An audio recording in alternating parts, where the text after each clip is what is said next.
একটি হেড মানে টুপিটা। আজ সকালবেলা আমি একটু আগেই উঠেছি, যখন বাজে 7:30 তখন জুসোনাকে ঘুম থেকে তুলে ওকে মুখ ধুয়ে ব্রাশ করিয়ে পড়তে বসিয়ে দিয়েছি। আর এমনিতে জল বিস্কিট খেয়েছে, খেয়ে বসেছে। এখন আমি ম্যাগিটা বানিয়ে নিচ্ছি। 2টা ম্যাগির প্যাকেট এখানে আছে, নিয়ে আসলো এখনই এই বাড়ির পাশের দোকান থেকে। একটু হলুদ আর লবণ আর ম্যাগি মশলা দিয়ে বানিয়ে নিলাম। শুভ সকাল, কেমন আছো সবাই? আশা করি সবাই ভালো আছো, সুস্থ আছো। আমরা অনেক অনেক আজকে ম্যাগিতে ঝোল রাখিনি, ভাজাই করেছি, কারণ আমিও খাবো বলে। আমার ওই ঝোল ম্যাগি খেতে ভালো লাগে না, কিন্তু যতটুকু বানিয়েছি সবটাই মেয়ে খেয়ে নিয়েছে, পরে আর আমার খাওয়া হয়নি। তো ম্যাগিটা জুসোনাকে দিয়ে দিলাম, ও এখন খাচ্ছে। এইটুকু সময়ের মধ্যে একটু ভুট্টার কাজ করে নিই, কারণ পরে আবার অনেক কাজ আছে, ভিডিও এডিট করতে হবে, তারপরে ভুট্টাও খোলাইতে হবে আজকে সারাটা দিনে যতটা সময় পাবো। এই কাজটা কমপ্লিট হয়ে গেলে একদম চিন্তা থেকে মুক্তি হয়, কারণ যতটুকুই দাম হোক না কেন বিক্রি করে দিলেই ঝামেলা শেষ। আর বাড়িতে এভাবে ধরে রাখা পরে যদি এই বৃষ্টি নামে তাহলে তো আর শুকাবেই না, আবার ড্যাম হয়ে যাবে, তাই না? তার মাঝেও মাঝখানে একটা দিন রোদ দিচ্ছে, তো আর একদিনই বৃষ্টি হচ্ছে, এই জন্য আরও বেশি চিন্তা। তো দুজনে মিলে এই যে বের করে দিলাম, ভুট্টাগুলো হাত দিয়ে একটু মেলে দিচ্ছি। আবার কিছু খোলানো বাকি আছে, এই যে বের করে দিতে না দিতে আকাশ খারাপ হয়ে যায়, হঠাৎ করে বৃষ্টি নামতে শুরু হয়, তখন আবার এগুলো নিয়ে টানাটানি। ঘরের ভিতরে ঢুকিয়ে রাখতে লাগে সময় মতো, না হলে তো এক ফোঁটা ভিজলেই ওদিকে আবার শেষ। আর এই মুহূর্তে যদি ভুট্টার দানাগুলো একটাও ভিজে আর যদি না শুকানো হয় ঠিক মতো, তাহলে কিন্তু একদম গাছ বেরিয়ে যাবে।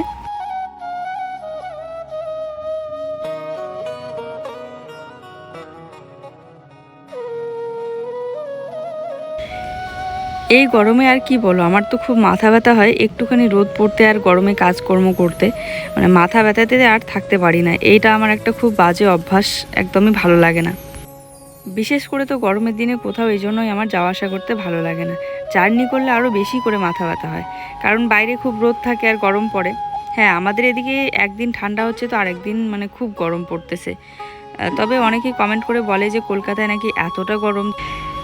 গরমে সবার নাজেহাল অবস্থা। না, এখনও পর্যন্ত সেরকম গরম আমাদের এখানে হয়নি, যদিও বা দুপুরবেলাটা গরম দিলেও ওই সন্ধ্যার দিকে আবহাওয়া খারাপই হয়, বৃষ্টি আসে। যাক, ভিজা জামা কাপড়গুলো বের করে দিয়ে যে সবে মেয়েকে ম্যাগি খাওয়ানোর পর আরেকটু পড়াইলাম, পড়ানোর পর আর যেহেতু ওর হাত পা জ্বালা করছে, স্কুলে যাবে না, কারণ ওই যে গরম জল পড়েছিল না, ওটার একটা ফোসা পড়ে যাওয়ার মতো হয়েছে পায়ের জায়গাটা। পুড়ে গেলে বা গরম জল পড়লে কেমন হয় বুঝতেই পারো, তো সেরকম একটা অবস্থা। তো এই জন্য যেহেতু যাবে না, তো এই বেলা পর্যন্ত আমি ওকে পড়াইলাম। এখন প্রায় 12টা বাজে, 12টার পর এই যে আমার এই যে ঘর গোছানোর কাজে ধরলাম। কারণ কি আর বলবো বন্ধুরা, বাচ্চা একদমই কথা শুনতে চায় না, একটা পড়া পড়তে, একটা বই পড়তে একদম এত বেলা পর্যন্ত হয়ে যায়।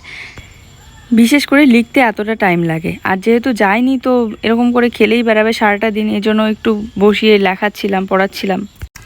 হ্যাঁ, এখন এই যে ঘরের কাজগুলো কমপ্লিট করলে আমার আর কোনো কাজ নেই সারাদিনে। আর ভিডিও এডিট করা, ভিডিও করা, এগুলোই তো কাজ। যেহেতু দুপুরবেলাটা রান্না করা হয় না, দুপুরবেলা রান্না করলে কিন্তু প্রচুর প্রচুর কাজ বেরোয়। তো খোলানোর পর মাঝখানের যে অংশগুলো, এগুলো আমি ওকে বললাম ফেলে না দিয়ে রোদে মেলে দিতে, শুকিয়ে গেলে পরে খড়ি হিসেবে ব্যবহার করতে পারবো, তাই না? তাছাড়া বিশাল আহামরি কিছু জমি নেই আমাদের যে চাষ করব বা ক্ষেতের মধ্যে সারাদিন কাজ করতে পড়ে থাকবো বা ক্ষেতের কাজগুলো করতেই ব্যস্ত হব। এই যে একটা চাষ করলাম, তাতেই তো এইটুকু কাজ বেরোচ্ছে, আর না করলে এইটুকুও থাকতো না। ঘর মোছামুছি, জামা কাপড় ধোয়াধুয়ি, এগুলো তো করিই রোজ। এখনো ঘরও ঝাড়ু দেয়নি, ঘরও গোছাইনি, সবে এই যে বিছানাটা গোছাচ্ছি, কেননা জুইকে পড়াইলাম। আর যেহেতু স্কুলে যায়নি, ওই হাত একটু জ্বালা করে বলে, তো পড়ায় খাওয়াইতে ওইদিকে 12টা বেজে গেল। আবার ভুট্টা খোলাইলাম, তা এখন সবাই যে ঘরটা ঝাড়ু দেবো। এই যে যতগুলো ভুট্টা খোলানো তোমরা দেখতে পাচ্ছ, এইগুলো খোলাইতে কিন্তু অনেকগুলো সময় লেগেছে, তাই না? এবার এতগুলো সময় ধরে তো আমি সেটা ভিডিওতে দেখাইতে পারি না। আর এটাও কিন্তু একটা কাজ, যদি না করো তাহলে তো ওগুলো ওরকম করেই পড়ে থাকবে, তো এই জন্য করতেই হয়। আর কি বলো তো, মেশিনের কথা অনেকেই বলো কমেন্ট করে। মেশিন বলতে আমাদের এখানে গাড়ি আসে ভুট্টা খোলানোর, যারা অনেকগুলো করে জমিতে করে চাষ করে, তো তাদের কাছে পোষায় আর কি। এইটুকুর জন্য এত বড় একটা গাড়ি আসবে না আমার মনে হয়। আর তাছাড়া যেহেতু অল্প একটু করেছি, তাই আমরা নিজের হাত দিয়ে খোলাচ্ছি ভুট্টাগুলো। তবে হাত মেশিন পাওয়া যাবে কিনা এটা আমি ঠিক জানি না। যাই হোক, এদিকে বিছানাটা টান টান করে বিছিয়ে রাখলাম। এখন একটু শান্তি, ঘরটা যতক্ষণ পর্যন্ত গোছানো না হয় আর বিছানাটা এরকম করে সুন্দর করে বিছানো না থাকে, ততক্ষণ পর্যন্ত কিন্তু ভালো লাগে না, একটা অস্থির ভাব লাগে। চলো এই যে ঘরটা এখন ঝাড়ু দিয়ে নিচ্ছি। আর আজকের রোদটা ভালোই পড়েছে, আর যদি বেল থাকতো তাহলে শরবত বানিয়ে নিতাম। এখন বেলের শরবত খাওয়াটা এত ভালো লাগে, আগে কিন্তু খেতামই না। রান্নাঘরের এই কোণাটাতে দেখো তো কত কিছু জিনিস দিয়ে একদম ভরে গিয়েছে। আর গ্যাস সিলিন্ডারটা আমি ভরি না কেন বলো তো, ইচ্ছে করেই ভরি না। হ্যাঁ, এক দিদিভাই কমেন্ট করে বলেছে, ঠিকই বলেছে, কেন ভরি না তবে সেটা আমি বলি। আসলে আমার চুলাটা তো খারাপ, তোমরা জানোই, পাইপ চেঞ্জ করতে হবে, তারপরে বার্নার কিনতে হবে, তারপরে চুলার সাথে যে সিলিন্ডারের পাইপটা থাকে ওটাও না অনেক দিনের পুরানো, আর অনেকেই বলে যে ওটা মাঝে মধ্যে চেঞ্জ করে নিতে হয়। তো এই জন্য আমি ভেবেছি আগে চুলাটা কিনবো, তারপরে আমি সিলিন্ডারটা ভরবো। এই চুলার মধ্যে আমি আর রান্না করবোই না, কারণ অনেক সমস্যা হয় রান্না করতে করতে মাঝে মধ্যে হঠাৎ করে বন্ধ হয়ে যায়। এবার আমি যদি বাইরে থাকি বা কলের পাড়ে থাকি, অন্য কিছু কাজে ব্যস্ত থাকি, ওদিকে বন্ধ হয়ে থাকলে গ্যাসটা এমনিতেই বেরোতে থাকে, তখন ভয় লাগে। এবারে বলবে যে চুলাটা তাহলে কিনি না কেন, কিনবো, 2-1-এর মধ্যে কিনবো। সব কিছু আমাদের মানে এই বললাম আর এই কিনে নিলাম এরকম করে হয় না, একটু চিন্তা ভাবনা করতে হয়, তার উপরে সময় অনুযায়ী কিনতে হয়। শুধু যে চুলাটাই কেনা প্রয়োজন থাকে সংসারে সেটা কিন্তু না, আরও অনেক প্রয়োজনীয় জিনিস থাকে যেগুলো কিনতে হয় বা যেগুলো প্রয়োজন আছে। এই জন্য আমি হুট করেই কোনো কিছু জিনিস নিতে পারি না, একটু ভেবে চিনতে তারপরে নেই, আমার একটু সময় লাগে। এমন না যে চুলাটা কেনার মতো টাকা নেই, টাকা আছে, কিন্তু ভেবে চিনতে কাজে লাগাতে লাগে। এই যে সবে ঘরের কাজ কমপ্লিট হলো, এখন বাসনপত্রগুলো মাজা ধোয়া করে জুইসোনাকে একটু স্নান করিয়ে দেবো গরম জল করে, তারপরে আমিও স্নান করে নেব। আর কলের পাড়টা আবার শ্যাওলা পড়েছে দেখো। রুম করে হাত দিয়ে আর ঝাড়ু দিয়ে ঘষে ঘষে আমি ক্লান্ত হয়ে পড়ি, ব্লিচিং পাউডারটাই আর নিয়ে আসা হয় না। আর বললাম না কয়েকদিন ধরে আমি বাজারে যাইতে চাই, কিন্তু মানে যাচ্ছি না, অনেক দিন হয়ে গেল। আর ওর একটা বরাবরের অভ্যাস, একটা কথা মানে যে কোনো একটা জিনিস আনতে বলতে বলতে আমি ক্লান্ত হয়ে পড়ি, অনেক দিন হয়ে যায় তারপরেও নিয়ে আসে না, হয়তো বা মনেই থাকে না। চলো নিয়ে নিলাম একটু ছাই আর বাসন মাজার সাবান। আর ওই কৌটার যে সাবানগুলো থাকে সেই সাবানটা তো অনেক দিন আগেই শেষ হয়ে গিয়েছে। এবারে 5 টাকা দামি করে যে সাবানগুলো পাওয়া যায় এক্সট্রা, সেই সাবানগুলো নিয়ে এসে আমি একটুখানি উনুনে ছাই মিক্স করে একসাথে মাজি, তাহলে ভালো হয়, মাজাটা অনেক পরিষ্কার হয়, একটা যে তেল চিটে ভাব থাকে সেটা থাকে না। ছাই দিয়ে মাজা তো এমনিতে অনেক ভালো, অনেক সুন্দর পরিষ্কার হয়, তবে একটুখানি যদি সাবান আর সার্ফ দেওয়া হয় তাহলে আরও সুন্দর পরিষ্কার হয়।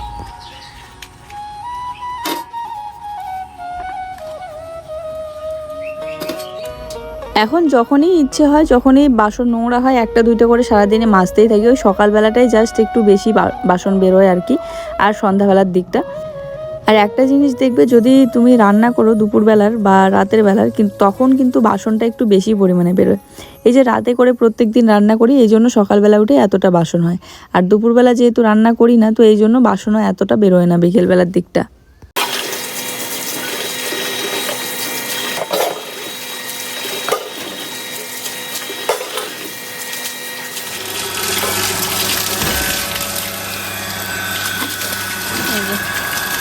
পরশু মনে হয় ঘষলাম কলের পাড়টা ভালো করে, আবার শ্যাওলা পড়েছে। ঘিয়ের বয়ামটা বের করে নিলাম, কারণ এটা একটু ধুবো আজকে, ধুয়ে মশলা রাখার জন্য হবে। সেদিন বললাম না যে কলের জলগুলো দিয়ে কেমন যেন শ্যাওলার মতো বেরোচ্ছে আর খুব নোংরা বেরোচ্ছে। কারণ কি বলতো, এই যে পাইপটা দেখতে পাচ্ছ, পাইপের ভিতরটা না অনেকটা সবুজ হয়ে গিয়েছে, দেখতেই পাচ্ছ কতটা শ্যাওলা জমে গিয়েছে। আর এই পাইপটা কিভাবে পরিষ্কার করবো সেটাই বুঝতে পারি না। পাইপ কি আর পরিষ্কার করা যায় ওভাবে ভিতরটা? যদি ব্রাশ ঢুকানো যেত তাও হতো। এই জন্যই জলটা দিয়ে নোংরা মানে শ্যাওলা বেরোয় আর কি। তোমাদের যদি কারো জানা থাকে এই টিপস যে পাইপের ভিতরটা আমি কিভাবে পরিষ্কার করব, তাহলে অবশ্যই কিন্তু কমেন্ট বক্সে কমেন্ট করে জানিও, নাহলে এই পাইপটা আমার ফেলে দিতে হবে। আর বাকি যে অর্ধেক বড় পাইপটা আছে সেটা কিন্তু ঘরের কাজ যখন শুরু হবে তখন প্রয়োজন পড়বে, তাহলে আমার আবার ওখান থেকে পাইপ কেটে লাগাতে হবে। তো এখানে জুয়ের কয়েকটা জামা কাপড় ভিজিয়ে রেখে দিয়েছিলাম, সার্ফের জলে একটু কেচে দিচ্ছি। আর হোগলা সাবান বাড়ন্ত এই মুহূর্তে কে এখন যাবে দোকানে, তাই এরকম করেই কেচে দিচ্ছি। আর জুয়ের জামা কাপড় তো রোজই ধোয়া হয়, এই প্যান্ট জামাগুলো, কেননা ঘাম ভরে, যেহেতু এখন গরমের দিন, তো সার্ফের জলে হলেও একটু গুলিয়ে ধুয়ে দেই আর কি। তারপরে ঘর বারান্দাগুলো তো মোছাই আছে, আর বারান্দার অর্ধেকটা মুছতে পারছি না ভুট্টাগুলো রাখার কারণে, তো আজকে আর মোছামুছির কোনো সিন নেই। এদিকে হচ্ছে বাসনগুলো গুছিয়ে রেখে তারপরে যাব স্নান করতে। মেয়ের আছে টিউশন, বিকেলবেলা ওকে টিউশনে পাঠাতে হবে। স্টিলের এই র্যাকটা যেহেতু অনেকটা ছোট, এই জন্য থালাগুলো রাখলে না পরে পড়ে যায়। এই জন্য এখানে শুধুমাত্র গ্লাস, তারপরে কাপ এগুলোই রাখি। আর ট্রেটা রেখে দিয়েছি, ট্রের উপরে এই কাচের কাপগুলো রেখে দিলাম। 3টার মতো বের করেছিলাম, 5টা কাপ নিয়ে এসেছিলাম, আর 2টা আছেই, প্রয়োজনেই পড়ে না। এমনিতেই যেগুলো কাপ আছে ওগুলোতেই কেউ আসলে পরে চা দেই।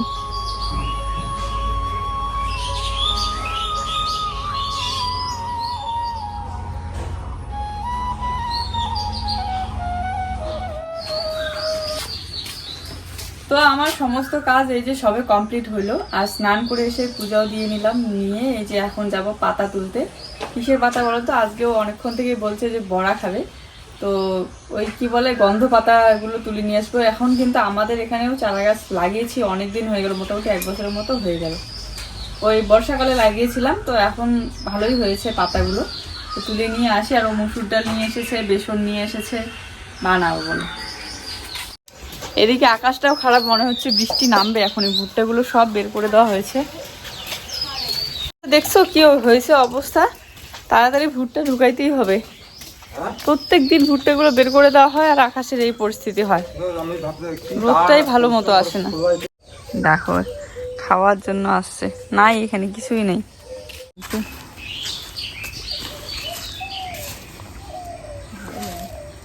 আর কিচ্ছু নেই। এতদিন ধরে তোমরা গাছের বরবটি তোলা দেখছো, মিষ্টি কুমড়ার শাক তোলা দেখেছো, ভেন্ডি, লঙ্কা, কিন্তু এবারে দেখো জঙ্গল থেকে আমি কয়েকটা পাতা তুলে নিচ্ছি। এগুলো হচ্ছে গন্ধ পাতা। পুরো ঝুলে ঝুলে পড়ছে, আর কতগুলো ঝুলে ঝুলে পড়ছে। কাঁঠাল গাছে ধরছে। পুরো গাছটা নিচে পর্যন্ত গেলে এটা কি আর পারা যাবে? আর নিচে লাগাই দিতে হবে জালির মতো করে। গাছের আগাল পর্যন্ত চলে গেছে রে। জালির মতো করে লাগাইতে হবে। এখানেই কতগুলো হইলো, কি খাবে তুলে? এই পাতার বড়াগুলো খেয়ে লেগে। এই তো গত বর্ষাকালে এই গাছটা লাগানো হয়েছিল, ছোট্ট একটা চারা গাছ, আর এখন দেখো কত বড় হয়েছে। এই পাতার বড়াগুলো খেতে আমার ভীষণ ভালো লাগে, বিশেষ করে একটুখানি মুসুর ডাল দিয়ে। এই জন্যই কিন্তু চারাটা লাগানো। যত দিন যাচ্ছে মোটামুটি 1-2টা করে চারা গাছ লাগাইতে লাগাইতে আমাদের বাগানটা এখন প্রচুর চারা হয়েছে, যেগুলো খুবই প্রয়োজন বা খাওয়া যায়। ফল থেকে শুরু করে শাক সবজি সব কিছুই লাগানো হচ্ছে। এখানে আমি মুসুর ডালটা ধুয়ে নিলাম, একটু আগে ও বাজার থেকে নিয়ে এসে ভিজিয়ে রেখে দিয়েছিল, আর ধুয়ে দিয়ে দিলাম।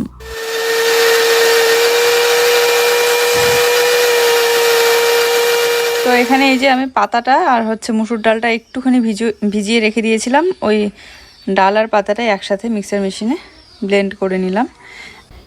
আমি ভেবেছিলাম হয়তো এত বড় একটা জগ আর এইটুকু পাতা আর মুসুর ডাল বাটা হবে কি হবে না। দেখো খুব সুন্দর কিন্তু বাটা হয়েছে, একটা দানাও নেই এর মধ্যে, একদম গুঁড়ো হয়েছে। আর কাঁচা লঙ্কা বাড়ন্ত ছিল, তো গাছ থেকে 2টার মতো কাঁচা লঙ্কা নিয়ে এসেছি, তাই ঝালটা বেশি একটা হয়নি। তার সাথে দিয়ে দিলাম বেসন আর একটু জিরার গুঁড়া, হলুদ আর লবণ। এদিকে সর্ষে তেল নিয়ে এসেছে, তেলটা ভরে রেখে দিলাম জগের মধ্যে। ও হ্যাঁ, আর বড়াটাতে কিন্তু একটুখানি রসুনও দিয়েছি, আদা দিলেও ভালো লাগে বড়াতে। একবার যদি তুমি জগের মধ্যে বা কোনো কিছুতে তেল রেখে ব্যবহার করা শুরু করো, তখন আর ওই বোতলের মধ্যে তেল রেখে ব্যবহার করতে ভালোই লাগে না, দিতেও অসুবিধা হয়। যদি শিলনোড়াতে বেটে নিতাম তাহলে হয়তো এতটা জল জল ভাবটা থাকতো না, একটু আঠালো হতো। কিন্তু মিক্সচার মেশিনে একটু বেটে নিতে গেলে তো সামান্য একটু জল দিতেই লাগে, না হলে পাতাটা বাটাই হয় না। তো এই জন্য একটু জল জল হয়েছে। আর এখানে সব কিছু একসাথে মিক্স করে নিলাম আমি। অনেক দিন ধরে মুসুর ডাল নিয়ে আসা হয় না, আজকে একটু বেশি করেই মুসুর ডাল নিয়ে এসেছে। আর এই গরমে যদি অন্য কিছু সবজি খেতে ভালো না লাগে, তাহলে দেখবি একটু মুসুর ডাল আর আলু ভাজা হোক বা যে কোনো কিছু একটা ভাজা হোক, তবুও খাওয়া দাওয়াটা ভালো হয়। আমাদের তো ভীষণ প্রিয় এই গরমের দিনে মুসুর ডাল, আর তার সাথে যদি থাকে লেবু। আর জানোই তো আমাদের গাছেরই এত বড় বড় আর এত সুন্দর লেবু আছে, তো এই জন্য লেবু বাজার থেকে বেশি একটা কিনে নিয়ে আসা হয় না। যখন এই লেবুগুলোর সাইজ বিশাল বড় হয়ে যায়, তখন খেতে আর ভালো লাগে না, টকটা একটু বেশি হয়, তখন বাজার থেকে নিয়ে আসি। কড়াইয়ের তেলটা গরম করে বড়াগুলো আমি সাইজ মতো চামচ দিয়ে এভাবে দিয়ে নিচ্ছি। তবে হ্যাঁ, এই বড়া কিন্তু গরম গরমই খেতে ভালো লাগে, ঠান্ডা হয়ে গেলে ভালো লাগে না। শুধু এই বড়া না, যে কোনো বড়াই দেখবে ভাজা ওই গরম গরম ভাতের সাথে খেলেই ভালো লাগে, বেশিক্ষণ হয়ে গেলে পরে ড্যাম হয়ে যায় বড়াটা। তো একটু ওলট পালট করে দিয়ে দুই সাইডটাই আমি ভালো করে ভেজে নিচ্ছি। আর জুইয়ের পাপা এই কড়াইটা দেখলেই এখন বারবার একটা কথাই বলে যে মাঝখানটা কেন উঁচু হয়ে থাকে, তেল ওখানটায় থাকেই না, আর মাঝখানটায় কোনো কিছু ভাজাও যায় না। দেখো সব তেল কিন্তু একদম সাইড হয়ে আছে।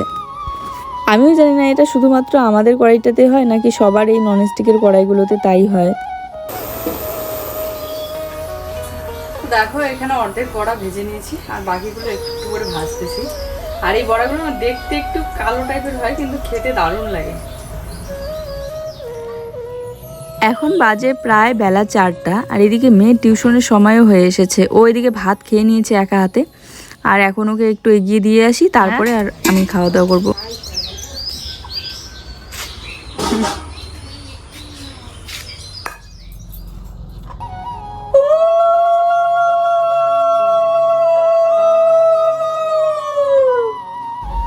প্রত্যেক দিন আমার এমন হয় ভিডিওটা এন্ড করার কথা একদম মাথায় থাকে না।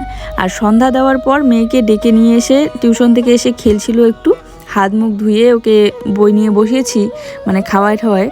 আর তারপরে একদম রাত 9:30 ওদিকে খাওয়া দাওয়া করলাম, আর এন্ড করা হয়নি। চলো আজকের ভিডিওটা এই পর্যন্তই। সবাই ভালো থেকো, সুস্থ থেকো, সবার জন্য রইলো অনেক ভালোবাসা। ভিডিও ভালো লাগলে অবশ্যই একটা লাইক, কমেন্ট আর শেয়ার করে দিও। আর যারা আমাদের চ্যানেলে নতুন প্লিজ চ্যানেলটিকে সাবস্ক্রাইব করে দিও। টাটা, গুড নাইট সবাইকে।